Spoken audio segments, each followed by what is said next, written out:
Well, the third benefit in the Canadian Liberal government's cost of living relief package is now open for applications. This was all passed with Bill C-31 that passed about a month ago through the Canadian House of Commons, and it included a couple of other benefits that have already come, including the GST doubling for a 6-month period, as well as the Canada Dental benefit, and today applications are open for the Canada Housing Benefit top-up, allowing certain Canadians to get $500 to go towards the rising cost of living and how expensive rent is in many parts of Canada. So today is just going to be a simple video showing people what this benefit is, who's eligible for it, and how you can apply, and all the steps in order to apply if you are someone that is eligible. So let's dive right in, and if you want this information for yourself, you can find it on the CRA's website, and if you haven't already done so, make sure to subscribe to the channel to continuously get Canadian updates just like this one. So this is the one-time top-up to the Canada Housing Benefit, and again, it's $500 if your income and the amount that you pay on rent qualify. There are some unique circumstances that you need to sort of fall into in order to get this benefit. One other thing to make note of here on this page is that this benefit is a tax-free one-time payment, the emphasis being here on tax-free. One of the big problems with other Canadian benefits, including the CERB and the CRB that were going on throughout the pandemic, was that, well, when you got those benefits, it qualified as income on your taxes for the next year, and this caused a lot of people to get less of different benefits, maybe provincial benefits, maybe other things that if you show a higher income, you get less money the next year. So this one is important to note that this is tax-free, meaning it does not get added into your total income for the year, so you can keep that in mind. And if you don't necessarily want to do this today, make sure you do it before Friday, March 31st, 2023, because that is the day that the application portal will close. You won't be able to go there and apply for the benefit any longer. So mark your calendar if you're not going to just do it today anyways. But if you're eligible, I probably recommend doing this sooner rather than later. Now, there are a number of things that you have to check off in order to be eligible for this benefit, and we're going to go over them here. The first one is that you are at least 15 years old as of December 1st this year. That is the cutoff. You have to be at least 15 years old, and the place that you're living and renting in this case, it has to be inside of Canada, and you have to have been renting there as of December 1st, 2022. And one important thing to note is that it's not just for all Canadian citizens. No, it's only for people who are residents of Canada in 2022 for tax purposes. So even if you're a Canadian citizen but you were living in a different country, you aren't able to apply for this benefit. Another important thing is that you did file your 2021 income tax return. The Canadian government uses the information from your taxes in order to determine whether or not you're eligible on certain fronts, like how much money you made last year and how much money your partner made as well. If you have a spouse or common law partner, they have to have also filed their 2021 income tax return so that they know that what your family income is, because we'll get to that in a minute. Depending on if you're single or if you have a partner, the maximum income that you can make in order to receive this benefit is either higher or lower. But they do say that if you haven't filed your 2021 taxes as of yet, you can still apply for this benefit, but you just have to make sure that before that March deadline that I talked about, that you do file your taxes. It sounds to me like the CRA will take your application and they'll say, okay, all we need to do now is get your taxes in, and then we'll disperse the benefit. So you can do the application now and then do your taxes afterwards if you haven't done your 2021 taxes as of yet. Now, as I said before, this benefit is income tested, which means that they need to see that you made under a certain income amount in order to get the benefit. Now, this is something that the Canadian government is doing more and more often, especially during these economic times, because they received a warning saying, hey, you got to make sure you don't spend too much money, give people too much money, because that could cause more inflation and give the Bank of Canada a harder job as they're raising interest rates to try to combat that rising cost of living. It's a little bit controversial here. And what else is controversial in some areas is the amounts that they have here.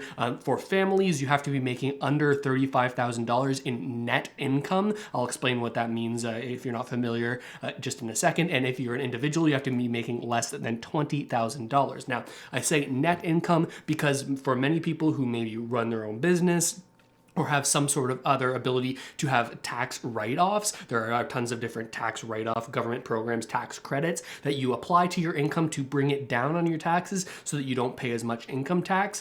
So this is in reference to that after deduction amount, right? After you take away your expenses that are business expenses, if this number is over this threshold, then you can't get the benefit. And they do have some rather specific clarification here on whether or not you'd qualify as an individual who can only make up to $20,000 to receive this benefit, or if you qualify as a family that has the $35,000 amount. For individuals, you have to not qualify for any of these other areas that are qualifying as a family here. And if you have separated due to a breakdown in your relationship, you need to have been separated from your partner or that family member for 90 days in order to be considered an individual and not a family. Now, there are a couple different ways you can qualify as a family. Of course, if you are married or living in a common law relationship and sharing the same space here with an individual, then you can qualify as a family. Also interesting here, you don't need to be married. You can also have a child for which you're receiving the Canada Child Benefit. Many people who are above or below a certain income threshold will be receiving this Canada Child Benefit, and the government says, hey, if you're receiving the CCB, well, that means that you have a child and you would qualify as a family. This means that even if you are a single in terms of relationship status individual, if you have a child, well, then you can make up to that $35,000 amount instead of the $20,000 for individuals, right? Now, also, if you claim any of these deductions, if you're sort of caring for an elderly parent, or your child or grandchild or sibling under 18 years of age, or someone in that category who also has an impairment in physical or mental functions, well then, even though you may be single relationship status-wise, you are considered a family for this benefit.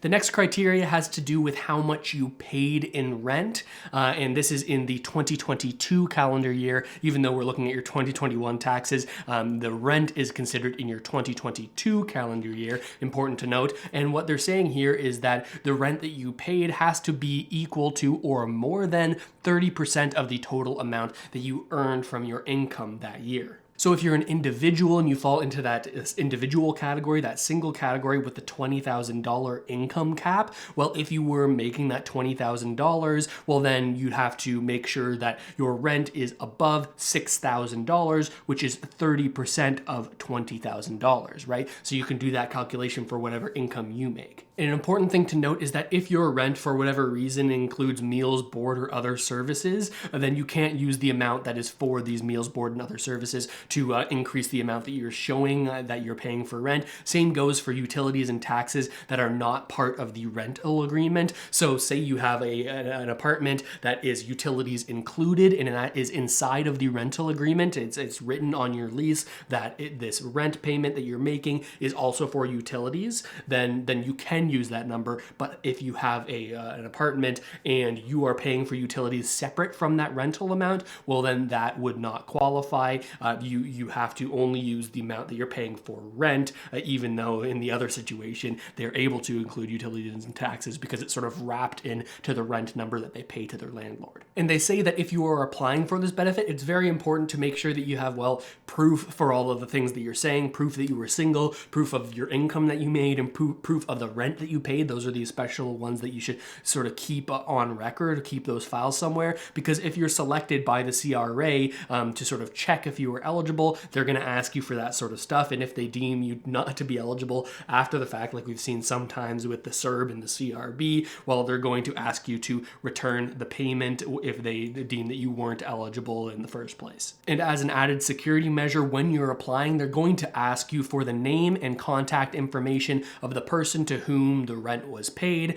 So even if this is some sort of a rental corporation, if it's a larger scale rental facility, or if you're living in an apartment inside of a house and you just have a mom and pop landlord, you're going to need to list their name and contact information, because there's a small chance that the CRA might call them to verify that the amount that you said was actually accurate. Now, there are two ways to actually apply for this benefit, because like I said, the applications are open as of today. If you're watching this video, you can apply now, again, before March 31st. The two different ways that you can apply, the first one I'll go over is the easiest way, especially if you already have an account set up, and that is to use your MyCRA account. If you had received the CERB or the CRB, you're probably familiar with this account. It's the same one that you would have logged into to apply for those benefits. And the second way is actually a way that you can apply without using the CRA account at all, but I would recommend the MyCRA account version, because you'll likely get your funds quicker and you will likely have to deal with less headache waiting for the things to come in the mail. Now, if you're doing it with the CRA account version, you need to look for your MyCRA login website.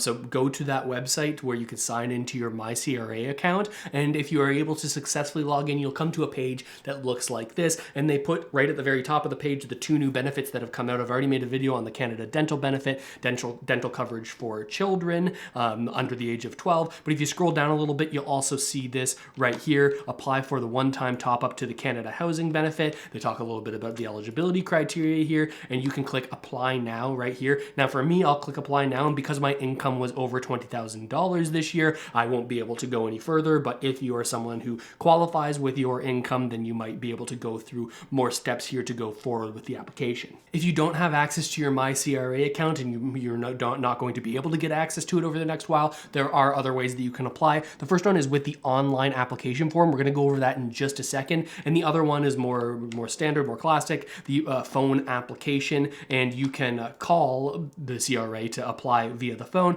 But if you do, you're going to want to make sure that you have all of the information so that when they pick up, you have all of the information they're going to ask for. And here's a list of the things that you need to have all set up: your social insurance number, your full name, date of birth, your address, your tax return in front of you, because remember, you have to have filed your taxes here, and you have to tell them that you can't sign into your CRA account, and that's why you're calling. And you can call right now. It only says there's a 1-minute wait time as of when I'm recording this, so you can call these numbers. You can see this one here, 1-800-282-8079. That should work for you, and it's between 8 a.m. to 8 p.m. in your local time, Monday to Friday. You can also call on 9 a.m. to 5 p.m. on Saturday, but not on Sundays. And again, I'm going to link the website where I'm getting all this information so that you can go here and find it for yourself if you need it before you apply. Now, if you don't want to apply by phone and you can't get into your CRA account, you can apply with the online application form. You can click right here and it will open it up on your computer for you.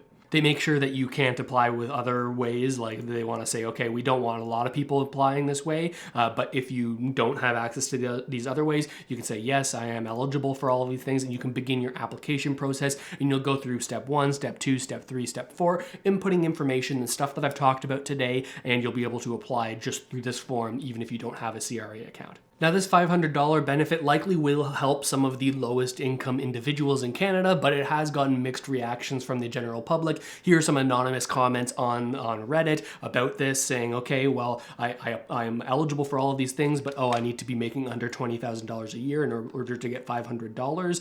If I was making $20,000 a year, I'd be suffering unspoken consequences for making that little, and $500 isn't worth keeping your income that low. People are frustrated by that.